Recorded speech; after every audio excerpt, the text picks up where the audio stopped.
Chance തരാൻ ആൾക്കാർ റെഡിയാ. ബെഡ് ഷെയർ ചെയ്യുവാണെങ്കിൽ അതിന് നമ്മൾ റെഡിയല്ലല്ലോ.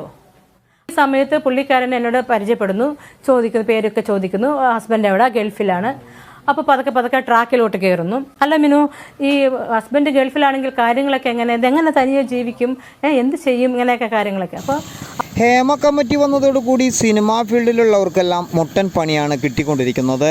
സിനിമയിൽ അഭിനയിക്കാൻ ചാൻസ് ചോദിച്ചു വരുന്നവരോട് മോശമായി പെരുമാറിയ പരാതികളാണ് ഏറ്റവും കൂടുതൽ ഇപ്പോൾ വന്നുകൊണ്ടിരിക്കുന്നത്. സിനിമാ മോഹമായി വന്ന നടിമാരോട് മോശം അഭിപ്രായം പറഞ്ഞവർക്കെതിരെ നടപടികൾ എടുക്കണമെന്നുള്ള തീരുമാനത്തിലാണ് ഹേമ കമ്മിറ്റി പുറത്തു വന്നിരിക്കുന്നത്. കമ്മിറ്റി രൂപീകരിച്ചിട്ട് ഒരുപാട് വർഷങ്ങളായെങ്കിലും ഇപ്പോഴാണ് പരാതികൾ പുറത്തു വരുന്നത്. പല നടിമാർക്കും സിനിമാ പ്രവർത്തകരിൽ നിന്നും വളരെ മോശം അനുഭവങ്ങളാണ് പറയാനുള്ളത്. സൂപ്പർ സ്റ്റാറുകളടക്കം സംവിധായകന്മാരും നിർമ്മാതാക്കളും ആ പട്ടികയിലുണ്ട്. സിനിമാക്കാരുടെ ഏറ്റവും വലിയ സംഘടനയായിരുന്നു അമ്മ സംഘടന. അമ്മ സംഘടനയുടെ സെക്രട്ടറിയായ സിദ്ദിഖിനെതിരെയാണ് ആദ്യത്തെ പരാതി ഉന്നയിച്ചത്. അതോടുകൂടി സെക്രട്ടറി സ്ഥാനം സിദ്ദിഖ് രാജിവെക്കുകയായിരുന്നു. അതിനുശേഷം അമ്മയിൽ കൂട്ടരാജിവെപ്പായിരുന്നു കാണാൻ കഴിഞ്ഞ കാഴ്ച. മോഹൻലാലും മൗനമാണ് വെടിഞ്ഞത്. ഇപ്പോൾ ഇതാ മമ്മൂട്ടിയും ഫേസ്ബുക്ക് പേജിൽ പോസ്റ്റ് ഇട്ടിരിക്കുന്നു. ഹേമ കമ്മിറ്റി വളരെയധികം ഉപകാരമാവുന്ന ഒരു കമ്മിറ്റി ആയിട്ടാണ് മമ്മൂട്ടി പോസ്റ്റ് ഇട്ടിരിക്കുന്നത്. നടിമാരുടെ പ്രശ്നങ്ങൾ എടുത്തു കാണിക്കുന്ന ഏറ്റവും വലിയ ഒരു നിയമമായിട്ടാണ് സർക്കാർ ഇതിനെ കണ്ടു കഴിഞ്ഞിരിക്കുന്നത്. നടന്മാരായ സിദ്ദിഖിനും ജയസൂര്യക്കുമാണ് കൂടുതൽ കേസുകൾ ഇപ്പോൾ റിപ്പോർട്ട് ചെയ്തിരിക്കുന്നത്.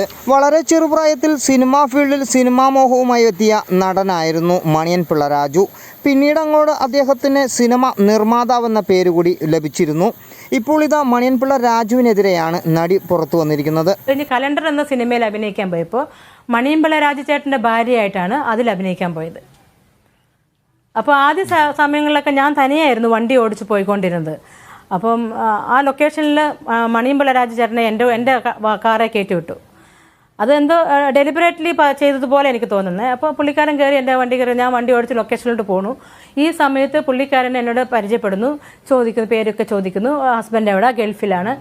അപ്പോൾ പതുക്കെ ട്രാക്കിലോട്ട് കയറുന്നു. അല്ല മിനു, ഈ ഹസ്ബൻഡ് ഗൾഫിലാണെങ്കിൽ കാര്യങ്ങളൊക്കെ എങ്ങനെ തനിയെ ജീവിക്കും, എന്ത് ചെയ്യും, ഇങ്ങനെയൊക്കെ കാര്യങ്ങളൊക്കെ. അപ്പോൾ അതെനിക്ക് ഭയങ്കര അസ്വസ്ഥതയൊക്കെ വന്നു. അതായിട്ട് ഞാൻ ഡ്രൈവിംഗ് ആണ്, അത് കുട്ടിക്കാനം റോഡൊന്നും വളരെ മോശമായിട്ട് റോഡിൽ കൂടെ ഓടിച്ചുകൊണ്ടിരിക്കുമ്പോഴാണ് ഇങ്ങനത്തെ കാര്യങ്ങൾ പറഞ്ഞത്. അത് പേഴ്സണൽ കാര്യങ്ങൾ ചോദിക്കാൻ പാടില്ല. അപ്പോൾ ഞാൻ പറഞ്ഞു, രാജേട്ടാ നിങ്ങളൊക്കെ തെറ്റിദ്ധരിക്കുന്നത്, ഇന്നിപ്പം ടെക്നോളജീസൊക്കെ വളരെ വലുതായിട്ടുണ്ട് കേട്ടോ.